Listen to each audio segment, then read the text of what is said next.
1. Thunderbirds are go.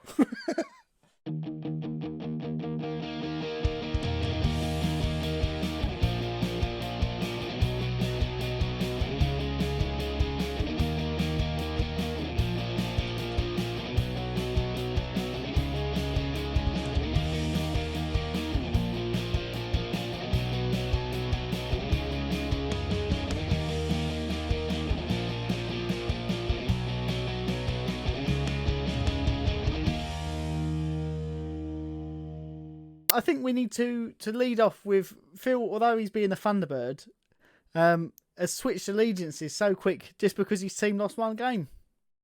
Yeah! So I mean, not only has he, you got to put it back. You got to put it back on, mate. So now Phil has got his punishment back on. Your label showing, mate. And you're like, that's fine. So what does it mean, like? Loyalty in football, Mike. What does it mean to you? Because it means nothing to Phil because he's wearing an Everton shirt. I mean, that's disgusting. I have no choice. You never, ever catch me wearing a Spurs shirt. Oh yeah, we will one day. No, never, ever, never will I ever don the bog paper that is a Spurs shirt. If you haven't already, go back and check the challenge. Go back and check the weigh-in, and you will understand why Phil is wearing that shirt. It's not because he's an Everton fan. It's because he's the number one Everton fan of all time, and he's very proud of his club. Don't lie, Phil. You had a lovely trip around Goodison Park. We got a lovely picture of you. Lovely picture of you pitch side. Yeah, but I've got no shame to admit that I've been around Goodison Park. I thought it was a lovely area, lovely stadium. It wasn't a lovely area; it was a fucking shithole. I'm just trying to talk. It's a very small stadium next to an even better stadium. The thing that I think didn't do him justice in the video is you cut it out was us having to pull him one each leg to get him out of Goodison Park because he did not want to leave. I know. There's only so much that you can put in. Yeah, so we couldn't film it and pull him. So it was. Well, anyway, I wasn't the one who bought an Everton shirt just for the sake of it. Mate, it was 20 quid. I had to. I'm going to get one from every team apart from Millwall because they're not in the Premier League. When they all go on sale at the end. I'm not getting a Spurs one. Well, yeah, I might leave that one out because it's not important. But like, when they go on sale, if anyone's got a really cheap shirt they want to sell me from a Premier League club, then send it my way. It will go up on the wall. Comment below. Comment below. What we commenting? Send Mike a Tottenham Spurs shirt. I will literally wipe my bum with it, and then I would then hang it up. Will you record it? Of course. I'll put it on my own YouTube channel. If you record it, then I'll buy you one so you can content, mate. So should we get into this football related talk and whatnot? Yes. What's the opinion on coronavirus? Allegedly, there's no. Well, hang on. let me go. Let me finish. No. They've banned handshakes in the Scottish Premier League. Yep. Which it looks like that's going to transition into the English Premier League. Yep. But also, there's talks of if there is a epidemic outbreak in this country, that sporting events will be cancelled. So, what's your opinion? I mean, I think they should just play behind closed doors if that's the case, because these games are still getting played. Or just go, well, we'll write off this season and no one wins, no one loses. I'm for that one. Because I mean, I'm sure you are. I don't want. I just really want to see Norwich have another season. To be fair. I've loved Norwich this year. You know what the thing is, though? It'll be over and done with by the summer because the virus over a certain temperature can't exist. And we normally get that end of April, beginning of May, so it'll just phase out by that point.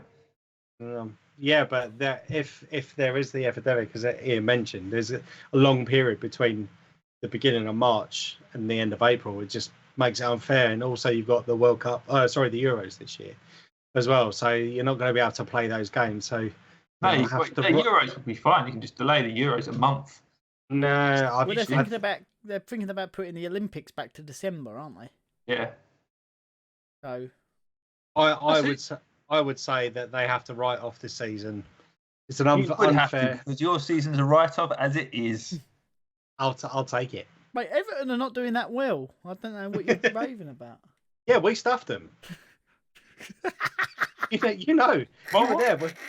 You were there. We were listening to it together, and you were really gutted that Everton lost. Yeah. I crashed my car into the bridge. I don't care. What? No, Mike got it. I love it. Yeah. So in that sense, coronavirus, just play it right off the season, you reckon? To be honest, I don't think I will. To be fair, you could go to West Ham Stadium. It's never going to reach the pitch. The players will be fine. Yeah, but they're talking about the Players are crowd, so mate. They're far not away worried from- about the yeah. players. They're talking about Yeah, the it's- 60,000 other people in the stadium. Not the 22 on the pitch. Yeah. Oh, so narrow-minded, Everton fan. Right, last time. Ugh, that's it. It makes me laugh. I mean, he's so fickle. Look at that. I'm surprised you don't want to be an Everton fan. Liverpool are currently losing Again. Third game in a row. Woohoo. No, it's not. It's not. Not in a row.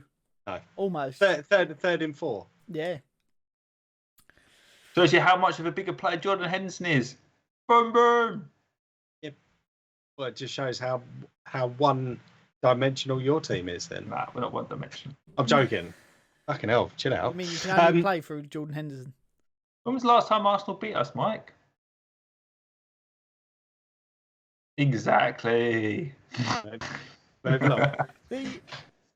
So we'll move on from coronavirus and hassling Phil about being a fickle Liverpool and Everton fan. I want to hear Phil's breakdown of the game against Watford.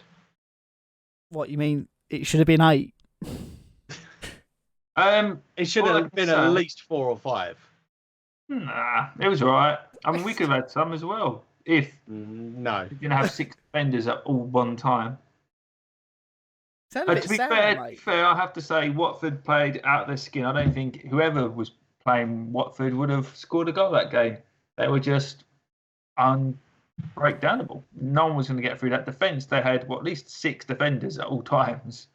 So there was no way through it. They all played out their skin. They all put their bodies on the line, and then they just got on the counter and unlucky. To be fair, they saw the weakness in a few of our players that aren't normally in the team and capitalised on it.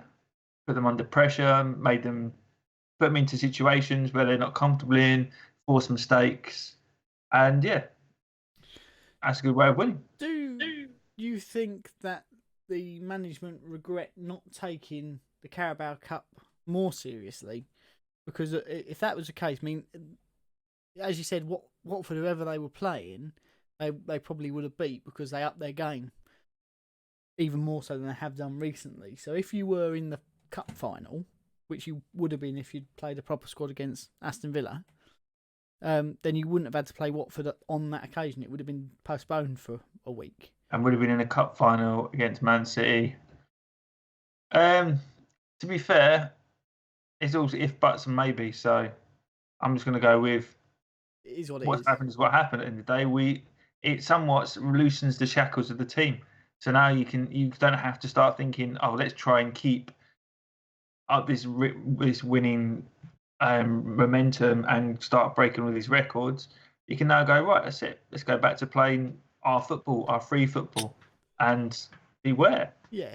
Because it could make things even worse for teams. Yeah, no, I get what you mean. You've not got the worry about having to not lose because you've lost, so that that invincible is gone. So just get on with it and be more attacking than you have been.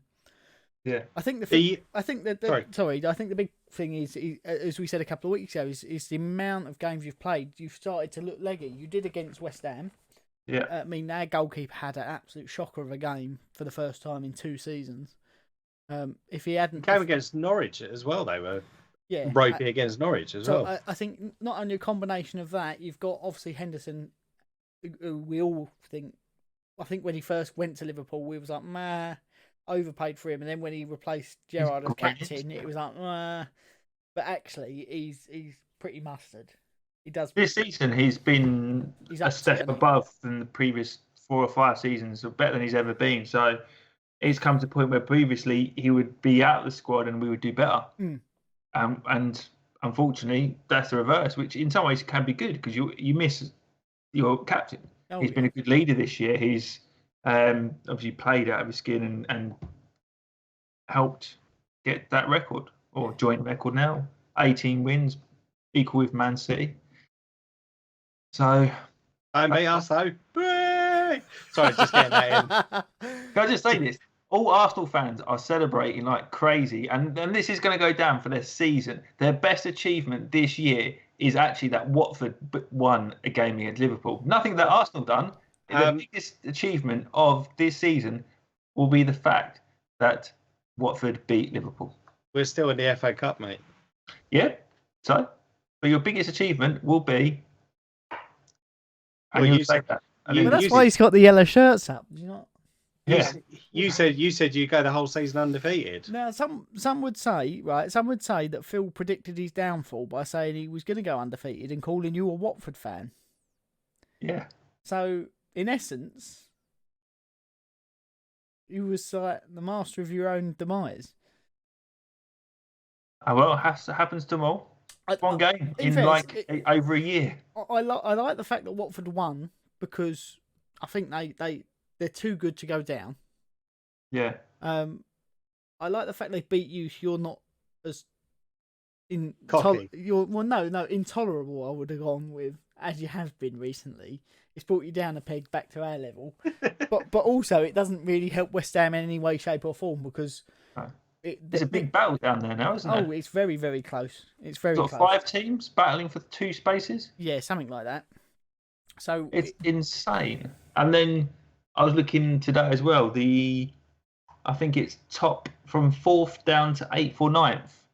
All could get European football next year. Yeah. It's crazy close. So between Southampton are on 34 points in 13th. And Aston Villa are on 25, so there's 9 points between 13th and 13th and 19th, which is just a good run of games, isn't it? I mean, there's 10 games to play, it's 30 points to play for, so it's all up for grabs. Apart from the number 1 position. Well, you say that it's not mathematically impossible yet. No, 4 games left to go. It's not over till it's over. Games. I thought it was 5 before you lost to Watford. No, it's 4. Oh, is they still need to. Sorry, they need to win 4 more games. Yeah. For what they were saying, had Liverpool beaten Watford at the weekend, they would have been mathematically impossible for the team in 2nd or 3rd, I believe. 3rd. So that would have been them out of it, and then it would just be. Obviously, whoever. We're already guaranteed the Champions League spots. We're guaranteed to finish in the top 4. Yeah. Mate, I'm not being funny. You're guaranteed to win the Premier League unless you fucking capitulate like crazy. What a highlight that would be to the end of the season. That would be. I tell you what, my season would be. I wouldn't even care that we'd done absolutely naff all this season. That would just make me laugh. But it ain't gonna happen. It's 4 games out of 10. Piece of cake. Can we not lobby the Premier League? Like Barcelona signed what's his face on emergency transfer. Yeah. Can we not lobby the Premier League that Manchester City can loan all of the best players from each team every week and doesn't matter. Doesn't matter. It doesn't matter about what Man City do anymore. Yeah, but if we make them play you every week, and that's the. I can't see anyone but a Liverpool fan would have any objection. I agree. Just 1 week you're playing the best team. Oh, now you're playing the second best team. Oh, and now you're playing the first best team again. And now you're playing 4 games in a week. Who have you got remaining fixtures? Have a look. We have got Bournemouth, Mhm. Everton, Crystal Palace. Crystal Palace would be a tough one. It's at our place, so not Everton really. will be a tough one. That's always, Everton will be a tough that's always one. a game, And then isn't it? Crystal Palace, then Man City. So we could either win it at Everton or Man City. And then we've got Aston Villa, Brighton, Burnley, Arsenal. That's going to be Chelsea. a cracking game. I do think that we're going to give you a game in that one. And Newcastle. In fairness, there's There's plenty there to win. yeah, there is plenty of them to win, but I think there's also the likes of Burnley and Brighton will take up, and Everton now will probably take up the tactic that Watford did. It depends if they can do it. That's the thing. It's a hard thing to do, as people have tried before. Yeah, but now you get into the back end of the season, leggy players. Exactly. You get back in the season, they may not. They may have the same situation for themselves. You've also played got more the games. Champions, Yeah. and you've got the Champions League to worry about as well. Yeah. Granted, it's only for potentially one more game, but no, it is. Yes, exactly. We need to win against Atletico. That's why I said potentially one more game, because you are 1-0 down in that Champions League game. So if you pull the result out, that's again more games that you have to play. I wasn't trying to be an absolute arsehole on that one. So I've got a hypothetical question for you. Would you rather, because now it's essentially you've won the Premier League, isn't it?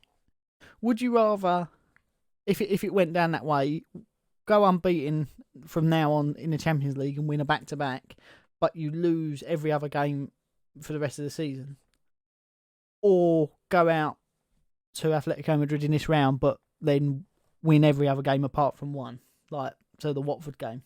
You've almost gone unbeaten. There's no draws, or there's one draw and one defeat, and the rest are wins. That would be good, but No, it's a would you rather. It can't be would you rather, because at the end of the day, if we lose the rest of the games, we ain't going to win it. Of course you would. No, we wouldn't. Why? Because we still need 4 more wins to mathematically win it. Yeah, but I can't see Man City going If we unbeaten. get no more points, we could still lose it. I can't see it. You're way off. I know what you mean, but if that was the two situations you had, what would you go for? Just hypothetically, out of interest. Winning the Premier League. Fair enough. There's not a wrong answer in it. I just wanted your thoughts on it. Do you think you'll come back? And with the state of Europe at the moment, it's up for grabs. The Champions League's up for grabs this year. Was in places for within the team, or anyone could win it that's currently in the Champions League? For actually winning it, yeah. Juventus looking vulnerable, Barcelona looking vulnerable, Real Madrid looking vulnerable.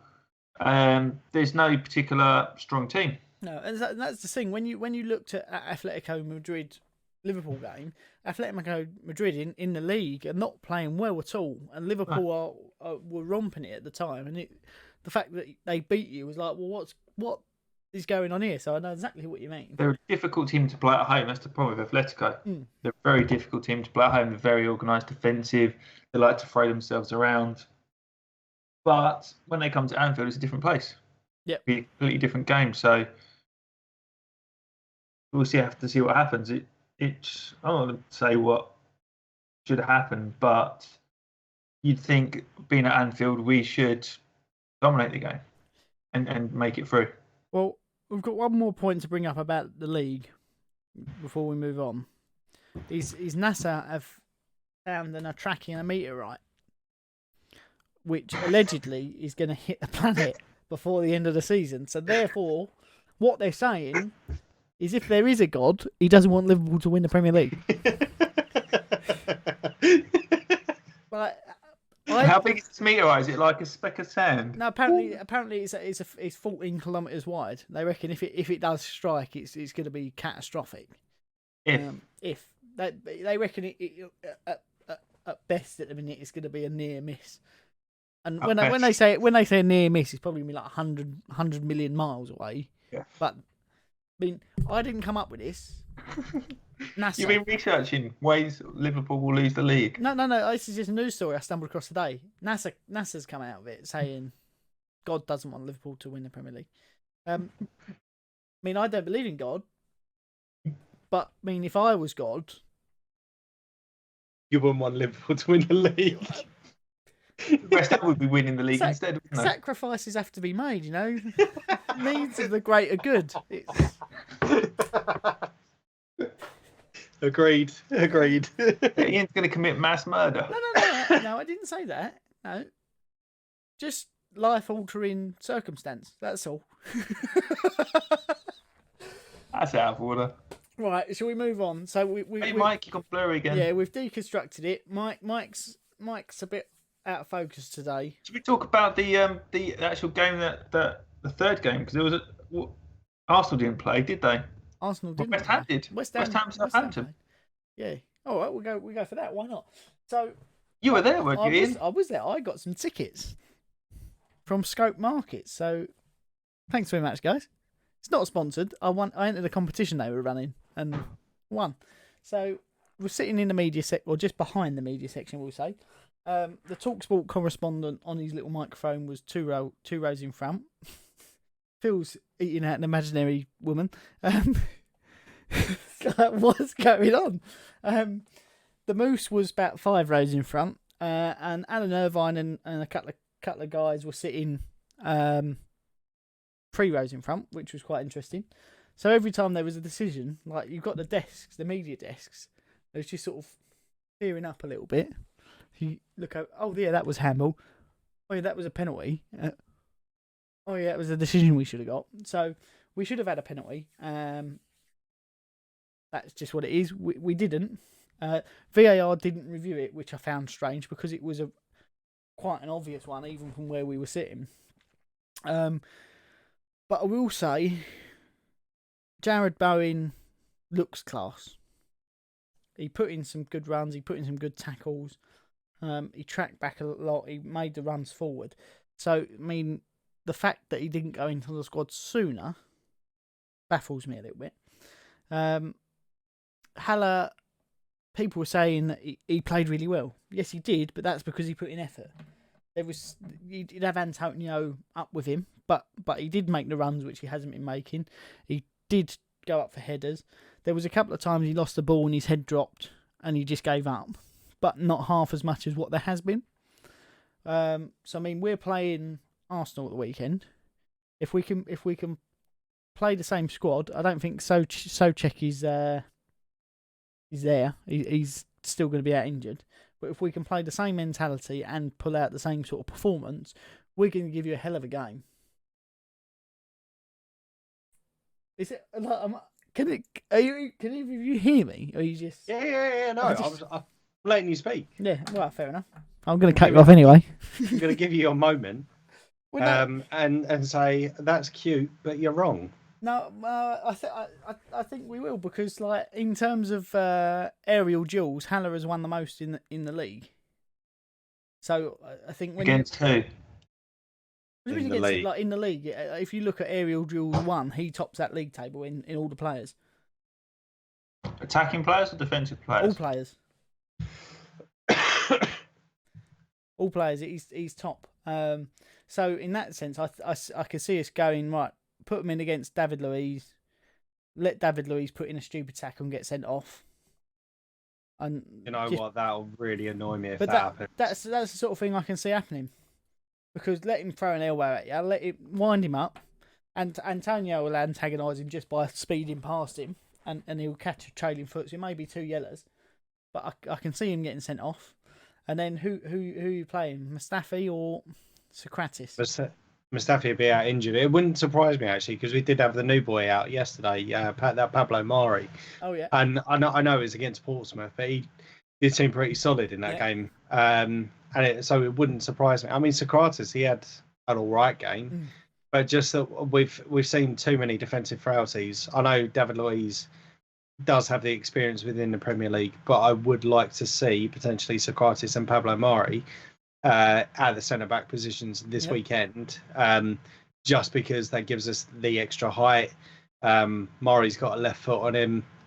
And I think he's a bit more pacey than David Luiz. And I think with the likes of your front two, so Antonio and Haller, I think we are going to need someone that's got their presence and experience, which we should have in Socrates, but also someone that, from granted, again, it's only one game, that's someone that would be solid, and Pablo Mari.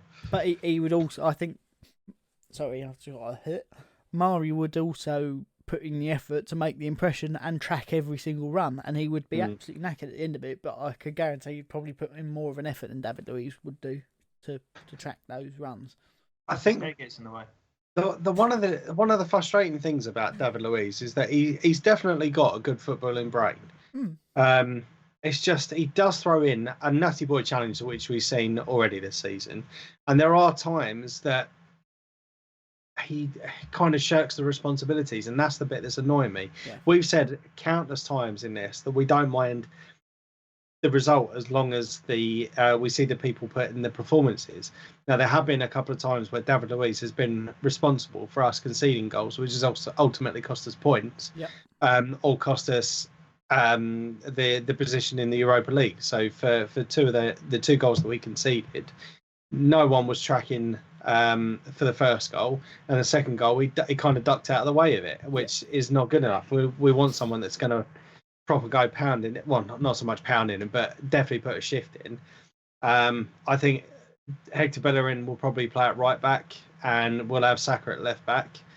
Ceballos and Xhaka would be the midfields. And then you'd have Aubameyang, Ozil, and I don't know who I'd put. I don't know whether I put Martinelli or Pepe in on the right. And I would actually give probably Nketiah a go up top, and then bring Lacazette on the second half. No, that's the team I would go for against you guys. Yeah. Who would you have out on the left? Sorry, Aubameyang. Yeah. Now, see, here's the thing. When we played Liverpool, Nikagawa, I really don't know how to pronounce his name. I need to learn it really. Young right back. Did do a job on Mane for a good 60 minutes. Really good. Who I would argue is probably one of the best left-sided midfielders Premier League's ever seen. It's so quick especially this season, the form he's been in. So for such a youngster to show like that much, I think he's going to give Aubameyang a run for his money. Mate, I've banged it. Every pronouncement of his name. You've Aubameyanged it. I've Aubameyanged it, and into the back of the net. Yeah, so I do think it's got the potential to be a absolute corker of a game. Is it on telly? No. Fuck. Yeah, sorry. So we have got our own games on Saturday. I'm sure we can find it somewhere. It's the 3:00 kickoff, isn't it? Yeah, so I imagine we will be playing by then. So yeah, to be honest, I've got the Arsenal app. Okay. So we'll be able to listen to the commentary, if nothing else. Yeah, that's going to be an exciting game, and as a middleman, I shall be rooting for the winner. Well, that's just as a Liverpool fan, or Everton. Sit on the fence, much, Jesus. Okay, I'll root for the loser then. Yeah, all right. Anyway, only because you know it's going to be you. I just root for whoever's playing. I don't think it will. Yes, I. Thing is, though, right? You were saying it's why I got the Watford shirt. David Luiz, he has always had a problem with, as you say, as good as he is, he can be so awful at the same time. Back in Chelsea, PSG, he has abilities like he loses his mind during the game, where he's got the ability just to lose focus and just not think about what he's doing. Which is why I'm hoping he's going to be dropped at the weekend. Yeah. He did play yesterday, and I've got to say he did have a bloody good game yesterday. But I'm hoping the fact that he played yesterday. Well, no, for Portsmouth haven't been beaten at home in 6 months. Yeah, but what league are they in? One. It doesn't matter.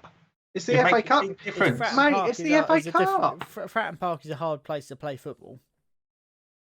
It can also be the level and the quality of the players. They're going to be doing different things to a team that's, like say, West Ham or another Premiership team.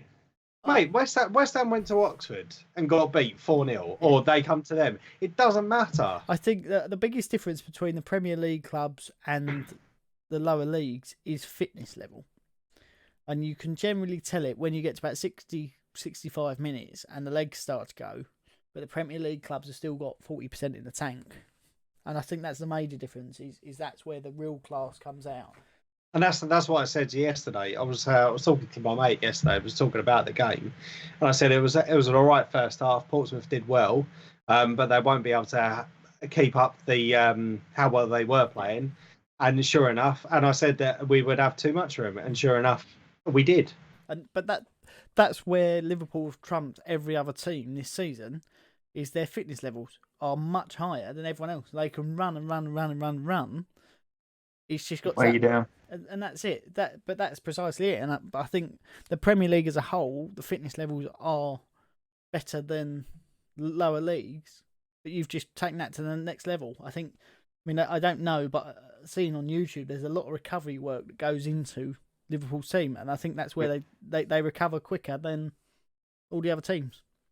And I think that's where you're winning games, is the recovery. That, and you look at the philosophy that Klopp's installed. I remember when he first come in, your players were dropping left, right, and centre with hamstring injuries and all that sort of stuff. Yeah. So it's obviously, as you said, they've worked on the recovery side of things. But he also demands that high level. 100% from you every game. It's just a shame they didn't give it at the weekend. Near enough 9 players did. Yeah. Well, what is your prediction then for going down? Norwich, I think are pretty much they're done, aren't they? I think Bournemouth are in it. Okay. I've got a few players coming back. Their form has been questionable. And to be fair, I am slightly concerned potentially by Villa. I think Villa might. But I don't think they've got. They've. I just don't think they've got it in them. I think if Jack Grealish gets injured, that's definitely season over. Yep. I mean, he has got the potential possibly to do a one-man band and save them, which is essentially what he's done all season, isn't it? He's been pulling that team by the skin of his teeth. I mean, is John McGinn due back anytime soon, or is he back from injury? Because I think they've changed since that as well. He's another big player for them. The team that I'm most concerned about going down, I think Villa will be there, is Newcastle. I don't think they've scored in like 3 or 4 games. So I just don't know where their goals are going to come from. They have got some quality in their team, haven't they? Got some pace and they have, but they've not. Say that in the Premier League, if you haven't scored in 4 games, I mean that Joltion's got, or Joliton, not Joltion, that's a Pokemon. Joelinton, that's the one. Has got I think 1 goal this season.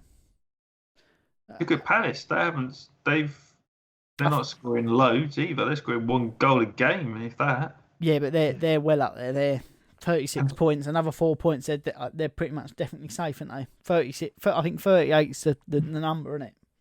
But Newcastle, let's have a look at Newcastle. 32 points. 0-0 Burnley, 1-0 Newcastle, 4-0 Arsenal. And then they beat Oxford United 3-0, 0-0 Norwich, 0-0 Oxford. So yeah. They're struggling for goals. They've scored loads for ages. And that's a concerning thing, I think. Is not necessarily that Steve Bruce has set them up defensively quite well, but when you then look at the Premier League, you've got to score goals. That's why everyone's after a 20-goal a season striker. And it's not even necessarily that their midfielders are chipping in while the strikers are not. There's nothing. Yeah, and I don't know.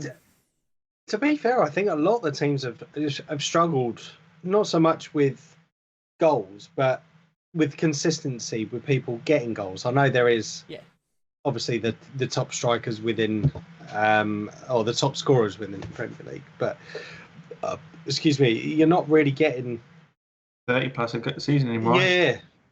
You haven't. No one's scored over 30 goals since Mo done it in his first season. Yes. And he got 31, and everyone else was in their 20s. Do you think VAR's had something to do with that this season?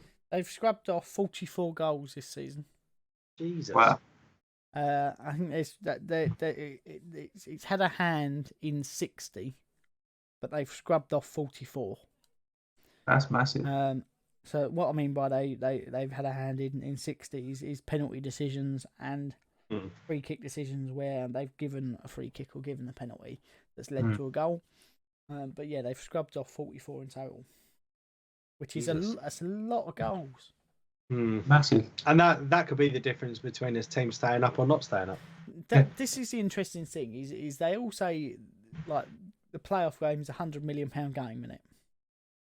Yes. So if let's say someone goes down on goal difference or by a point, do you think there'll be any sort of lawful action taken to sue the Premier League because of wrongful decisions? Like quite clearly, obviously wrongful. I mean, when I'll put it in perspective. When we signed Mascherano and Tevez, the rules weren't there at the time for third party owners, which is what happened. Sheffield United went down and sued West Ham successfully.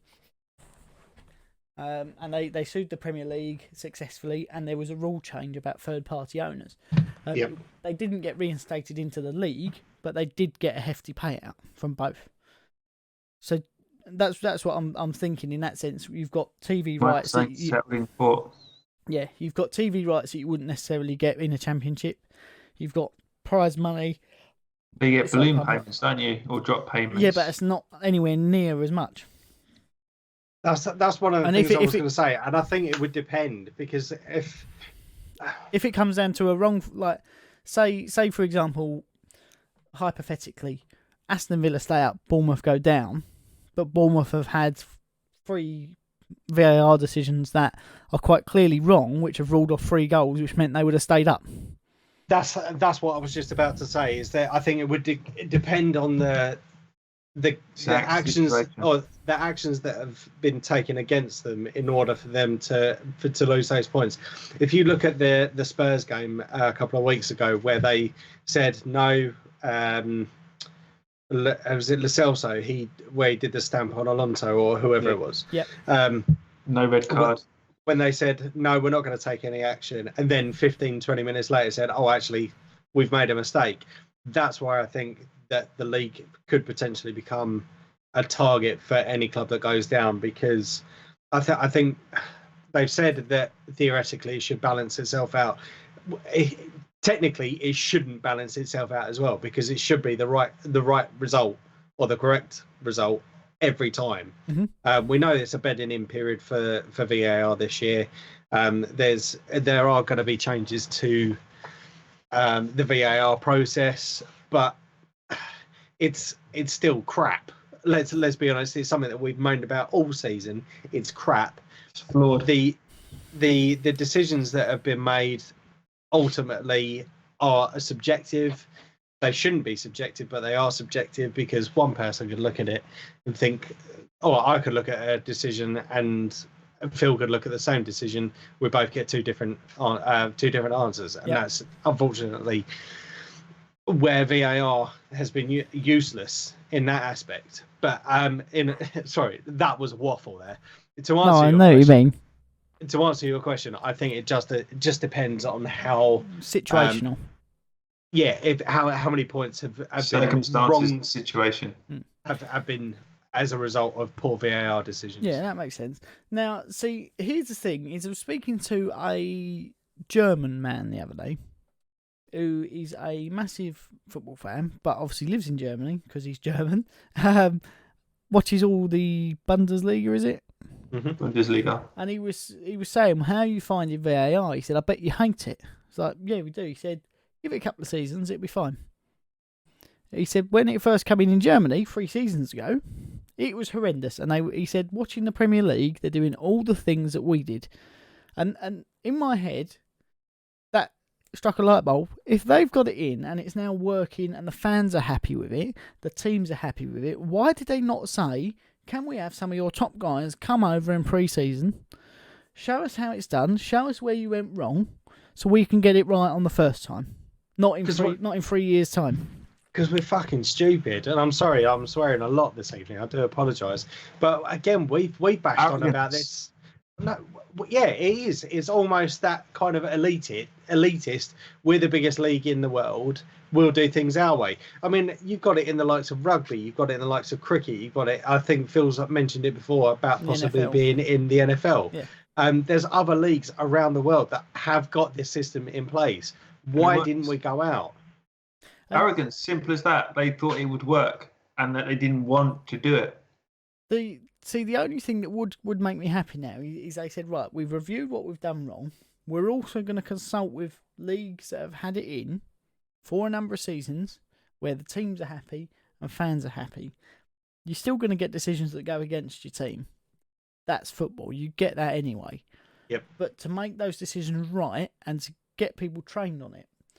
I mean, one of the referees was saying that the VAR decisions and reviews is a totally different skill set to being a referee.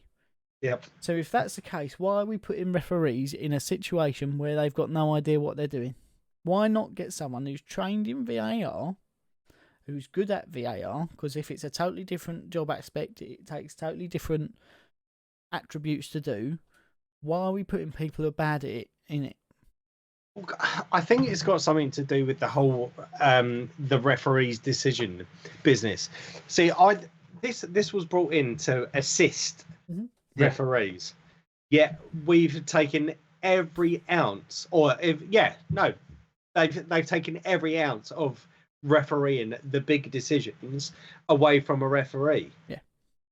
All that needs to be done is if there's an incorrect decision, they need to call down to the referee and say, we've spotted something, we think you've missed, go and have a look. And then it puts the responsibility back into the referee's hands, who is then controlling the game. Yep. It worked amazingly in the Women's World Cup. Mm-hmm. Well, rugby, that's how they do it all the time. I don't get why they haven't done it. No, I'll make you right.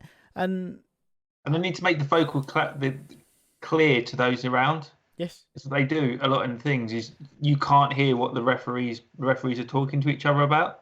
So you can't hear it going on and it's kind of all secret squirrel. When if you're actually transparent and open with it, it works. Do you think that is because though the person at Stockley Park is going, you're really fucking this game up. You're getting so many of these decisions wrong. That they shouldn't be saying that. No, that's undermining the referee. Yeah, but if it's only the referee that can hear it saying, "Come on, get on your game," because you're fucking making a mockery of this. Like a boxing manager says to his fighter when he's thrown the first 3 rounds, "What the fuck are you playing at? Get your head in the game and sort it out." But that's not what VAR's about, though. No, but that's the sort of thing I can imagine they're saying to each other. Potentially. And which is why they don't want to advertise it, because why would you want someone to confirming the fact that they're fucking it up and having a really bad game? But you wouldn't normally have that conversation. You want to be transparent to allow the fans and the commentators. I get that, but that's why I think they don't show it. I think they should show it, but that's why I imagine. Why else wouldn't you? Yeah, I like the thought of it. The other thing that winds me up about it is if it takes you 5 minutes to decide if something's offside, it's probably not. Yeah. Like if you look at it and go, "That looks offside," or "That looks onside," it doesn't take 5 minutes to figure that out. It's either he's there or he's not. Well, I think this was one of the things that they were certainly talking about addressing for the next season is looking at the offside rule. Now, for me, it's you're either offside or not, but apparently they're talking about building intolerances so you don't get the toenail and all that sort of business. The hair, the elbow. But in that sense, though, they need to upgrade the cameras because they don't catch it quick enough. Yeah. Well, that's it, because it's then talking about something to do with the frame rate or something, Yeah. that they can't exactly tell where the ball has released or has left the person's foot in order for them to give a clear, correct decision. So they're going to start building intolerances. For me, it's as you said. You look at it once. Yeah, no, I would disagree with the once, because there's certain angles that you could look at which could potentially give different perspectives whether someone's offside or not. I think if it's clear and conclusive that you look at the same thing, so from down the line, slight angles at certain times, and if you can see, or if it looks offside from those varying angles, then it's offside. But again, to look at that would take a minute tops. But surely there must be the technology. Oh, there is. There's cameras like you can get super slow mos on like the F1, for example, which every you watch, and they're doing like 180 miles an hour or 130 miles an hour around the corner, and they'll slow it down to a snail's pace, so you can see every movement of the car. And football, they can't even get the frame of when it touches, like the ball releases from their foot. And it's ridiculous. They should just need to upgrade the technology so they can actually have that frame by frame. The technology's out there. Well, surely what they should have is a camera on a dolly that automatically runs up and down, that stays in line with the last player, whether that is a opposition player or a defender. Yeah. Don't they do something similar to that for tennis? I think so. Well, they got the umpires in the right positions, haven't they? No. I swear there's a camera that runs up and down. I swear there's a camera that's on a remote, so it can actually track along the touch lines to see whether. Because then you could quite easily do picture in picture of right. There's the last defender. That's when it was kicked. It marries the timestamps marry up. He's either offside or he's not. It would be just a looking at it, because it's always in line with the last player. So if it's fancy, have you seen like the replays we get at Anfield with like the 3D stop motion films they do nowadays? They do that. They do it all over.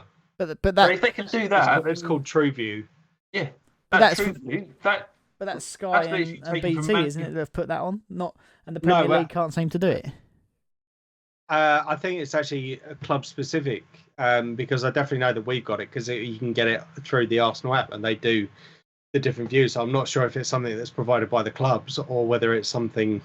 Yeah. So what we're saying is that the Premier League are not enforcing clubs to spend the money to put it in for matches, or they're not paying for it themselves and saying we're coming to fitness.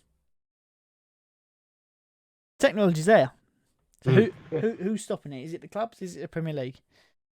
Who knows? Yeah, I don't think we'd ever know, would we? Because we're not in that. Is anyone out there know? Comment below. Yeah, good point. I reckon if you're still listening, comment the word nasal. You're feeling nasally, are you, Ian? Nasal fluff. Nasal fluff in the comments below, please. And if you get that, then you could potentially win Phil's shirt. Yeah. As long as you're subscribed. Nasal fluff. We've got to figure out how we're going to get rid of it. I reckon a Twitter pop. You got to be subscribed, but do it on Twitter. Run a Twitter competition, but you've also got to be subscribed to the channel. But how would we know that they are? Because you can check that. You can set it up. I'll show you at the weekend. There's a program you can run it through. Cool. Okay. So yes, if you want to win Phil's. Lovely. Can you grab the shirt just to I need to get it from the bin. It's not been in the bin. Don't worry, people. He's just an arse. It was on my chair. It's on a chair. So we have got. So Ian's got one of these as well. I have right there. And mine is 20. So it's this season's Everton shirt, home shirt. Purchased from the club shop, which we'll be able to see in the video. Of Phil's punishment. Yep. Still got the tags? Still got the tags on. Got the receipt if you need it. So yes, if you are interested in winning that shirt. Sent first class to anywhere in the UK. Oh. There's a dirty one. Bless you, squeaky chair. So yeah, but make sure you subscribe because the announcement will come out in a video on this channel as to how you can enter to win. But I would also encourage you to follow not only where is he there, Phil down there. Follow him over there, and follow me above, all on Twitter. Well, you can follow him, Aubameyang, but follow me as well. I'm just as funny. You're probably already following him, Aubameyang. I'm trying to point to him, but I can't get in your camera. There you go. So yeah, but I think we should. Is that all for this week? I was going to ask you boys one question. Go on, go for it. No. AJ fight against. Is it Pulov? I don't know enough about it. I'd need to do some research before I could answer. It's happening in London. Doesn't matter. It sounds Russian, which means it's going to be a hell of a fight because he's going to have a chin made out of granite. Marble. Or diamond. I tell you what. When is the fight? Oh, it's not till like May, June time, I think. Okay, so we've got plenty of time to research it for predictions. I'll have a little look and maybe we discuss it next week so we can have a proper discussion on it. Come up for that. And we can also speak about the Tyson Fury rematch. There's no point. No, I agree. It's a money. That's a fight for Fury Wilder 3, is it? Yeah. Now? But that's a fight for money, isn't it? Yeah. And no, is that Wilder trying to prove himself that he's the man still? Yes. What? Go on. Are you going to say about his weighted vest? No. But what an excuse that was. Do you know? But no, apparently they were talking about. They had who's his promoter on? He had a banana before the match that really put him off. No, they had Tyson Fury's promoter on TalkSport the other day, and he was basically saying, or they were saying to him that they can actually offer him this thing called it's like a stay away payment or a go away payment or something, where basically Wilder could potentially get a payoff from actually fighting. Yeah, if the opportunity for a bigger fight could come along. Yeah, and the trouble is I don't like the fight for AJ if he was to take on Fury. I can't see AJ winning it. What, against Fury? Yeah. I think out of the two of them, Wilder's got the bigger punches than AJ. AJ's a better boxer, but Fury proved it twice that he is phenomenal at boxing and that boxing brain. And I think he's a better boxer than AJ, but AJ hasn't got that knockout power that Wilder's got. I disagree with that comment. I think Fury against AJ would be a massive fight. It would be a massive fight. I just can't see AJ winning it. It would be similar to Fury against Klitschko for me. And who won that one? That's what I was trying to say. No, because there was points I think where when AJ fought Klitschko, I know there was a bit of time between them, but there was Klitschko was the better boxer, but I think AJ had the power over him. So whereas I think Tyson Fury would be a combination of kind of like. I know what I'm trying to say. Yeah, it's not coming across very well. I get what you're getting at. I just thing can't is see it winning. going to happen? No. Do you know why it's not going to happen? I think they're quite friendly, so I think they've got that in them to go have that aggression against each other. Of course, they want to. Tyson Fury wants to prove that he's best in the world and he's still lineal champion. And AJ wants to go, well, I am the best. I would have beat you anyway. So it won't. If it happens, it won't be till the end of the year. It won't happen because of Eddie Hearn. Yeah, that's why I don't think it'll happen. Why? Because he always demands the biggest amount of purse, but actually, who's the bigger draw at the moment? I would say Tyson Fury is, just through entertainment value and the way that he's come across with fans and connected with fans. Mm-hmm. He also, I think he knows if AJ then loses that, Where does he go with him from there? Because if he goes for a rematch and loses again, that's it. It's game over. So it's a must-win fight. You can't. And Fury will have titles, won't he? Yeah. So then to go back up, you've got them face him again and beat him. So where do you go from that? I feel if Fury was to, I think what he's going to do is take the Wilder fight, smash him up again, take the AJ fight, win that, and then retire with all the belts.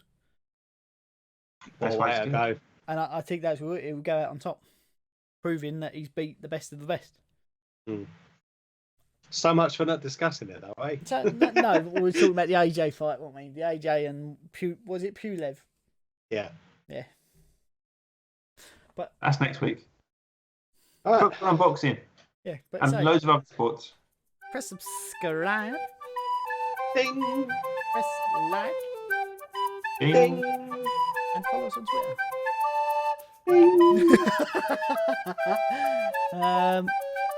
Thanks very much, guys. Catch you next time. See ya.